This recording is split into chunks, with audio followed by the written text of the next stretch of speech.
Hello everyone, welcome back to another episode of r/Malicious Compliance. In today's episode, can't remove the charge?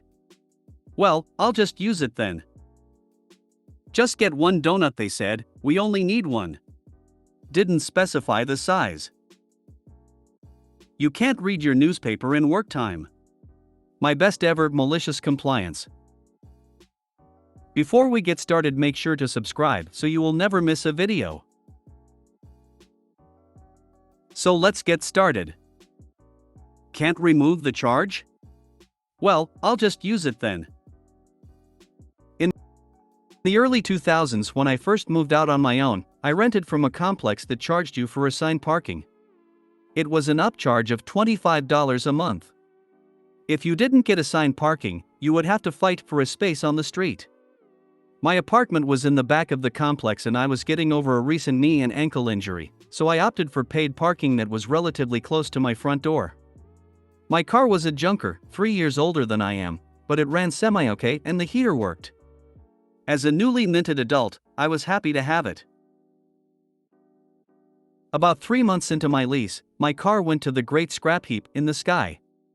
I had gotten used to the local transit system and discovered a nearby store would drop off groceries for me. This was long before Walmart and other stores started doing it, so it was cheaper than figuring a month's supplies on the bus. So I opted not to replace the car and utilize the bus pass my work reimbursed me for. I went to my leasing office and told them I no longer needed the space, and would you please remove the extra charge from my bill? The manager at the desk was new and had never been asked that before. She promised to look into it and let me know. I was naive and figured it would be gone come next month. Nope. It was still there. I paid all but the parking space and called up the complex. Same girl. She said she was awaiting word from higher-ups and offered me a credit for the charge as a one-time courtesy. I reminded her that I no longer owned a car. I hadn't just changed my mind. I told her that the space had been empty for close to a month now and that I won't be utilizing it. She said she understood loud and clear and would get it sorted by next month. 3 days before rent was due, she finally got back to me.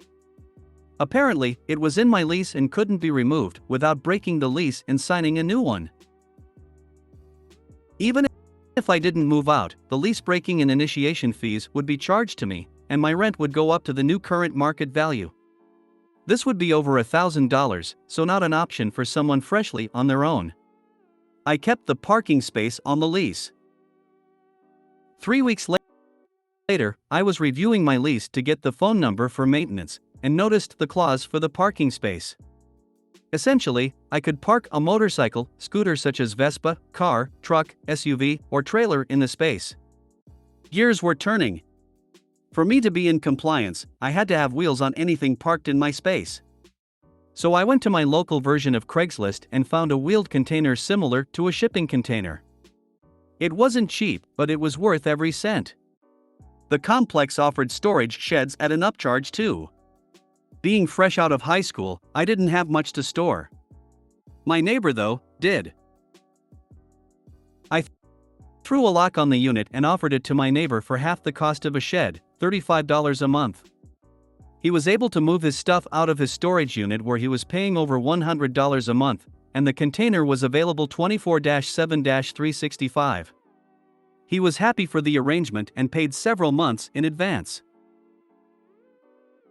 The complex put several tow stickers for out of compliance on the trailer, but I called the tow company and faxed them a copy of the lease where it says trailers are allowed. The container was registered with the county as a utility trailer, so there's nothing they could do. They tried to fine me for improper parking, but again, I had proof I was within my rights. They even offered to remove the charge for parking on my lease if I would relocate the container.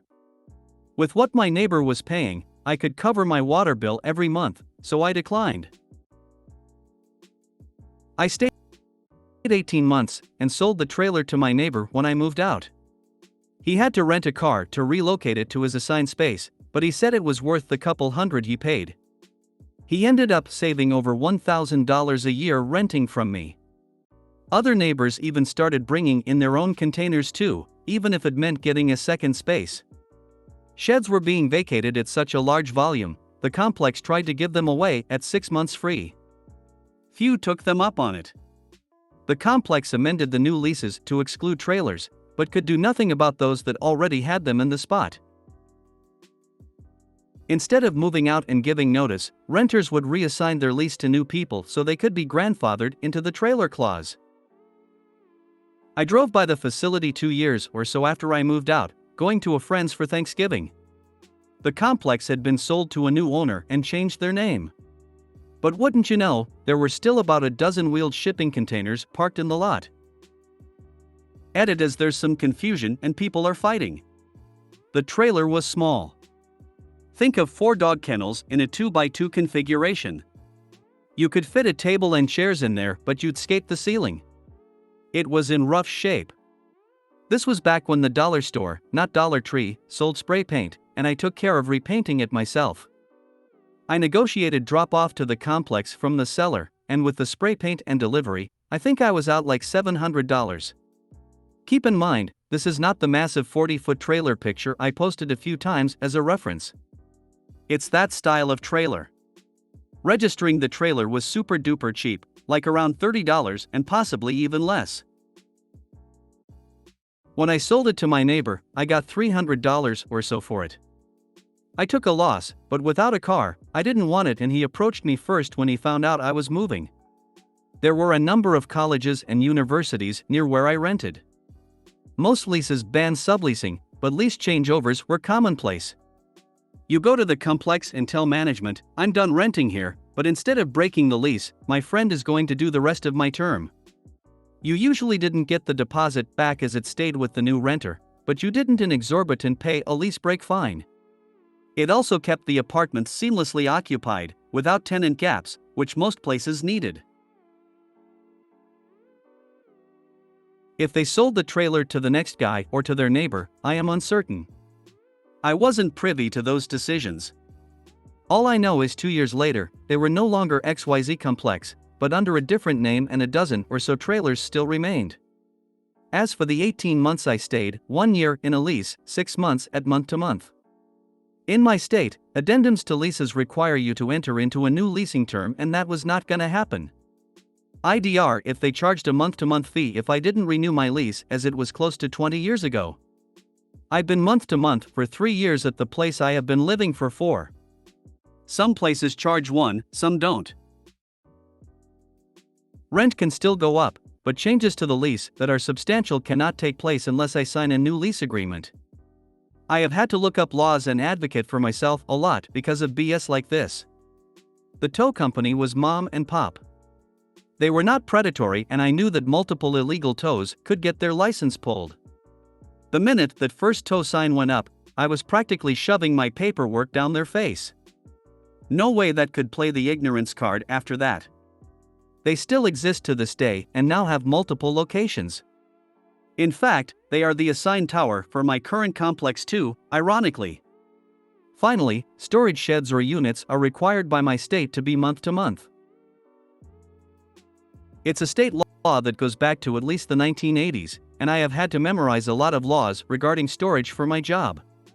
So, the apartment couldn't force anyone to keep their sheds, so my neighbor canceled at the end of his next month. Great guy. Lived in a 3-bed with a set of twins, 1 boy, 1 girl. As for this being fake or made up, I feel like I have enough specific info to prove that it's not. And if you still don't believe me, oh well. I posted this for y'all's enjoyment. I really appreciate the awards and upvotes, but IDC about internet points. Thank you to everyone that did a thing, and I love all the comments. That's the extent though. That, my friend, is a job well done. Not only have you given them the triple middle finger, you've also helped out a ton of people over several rental generations. You may and should be happy for the way you dealt with this, and for all the people that have benefited rightfully from your actions. You've also helped out a ton of people over several rental generations. The best kind of MC is the MC that is shared. LOL. Also, perhaps the MC was the friends we made along the way. And most importantly, cost them a lot of money. I love everything about this. Well done. This just may be the second best MC I've ever seen here. Well done. Tied with that woman who took her dad's ashes for bank appointment. Take my gold like you took their parking. If you're gonna keep charging me for something I don't need, I might as well find a use for it. My point exactly. I had recently watched an HGTV show where a guy turns a box into a house, so when I saw trailers, I knew I had to find a way to make the space work for me. It's like you tipped over a domino, and a dozen more followed. Just get one donut, they said, we only need one. Didn't specify the size. It's a small one, but it's my birthday and this was too funny not to share. So I wake up, make a hot pocket, and I'm told I wasn't meant to eat breakfast. Confused, I put it in the fridge, didn't want to waste it. After which I get ready for the day, then my stepdad walks into the apartment with a donut box. I take it, saying thanks obviously, and when I open it, giant donut. It takes up the entire box. Baffled, I show my mom and she has this look of confusion, then realization as she looks at my stepdad and says, I said only one, and to which my stepdad replies, didn't specify the size. Thank you stepdad for giant donut. The best stepdad possible. Couldn't agree more. I'm glad you didn't waste the opportunity here. I had an older coworker that said he would only eat one chocolate chip cookie for his birthday, no cake, no donuts. I made a batch of chocolate chip cookie dough, make a giant cookie 1 inch thick and 10 in diameter, and baked it on a pizza stone. He ended up cutting it into slices like a pizza. That sounds delicious. A pizookie.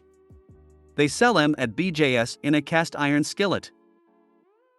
Why don't we get rid of birthday cake and replace it with giant donuts?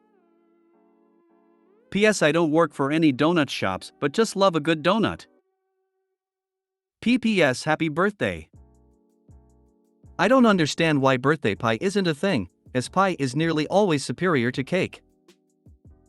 If you eat your Hot Pockets, they may still go to waste.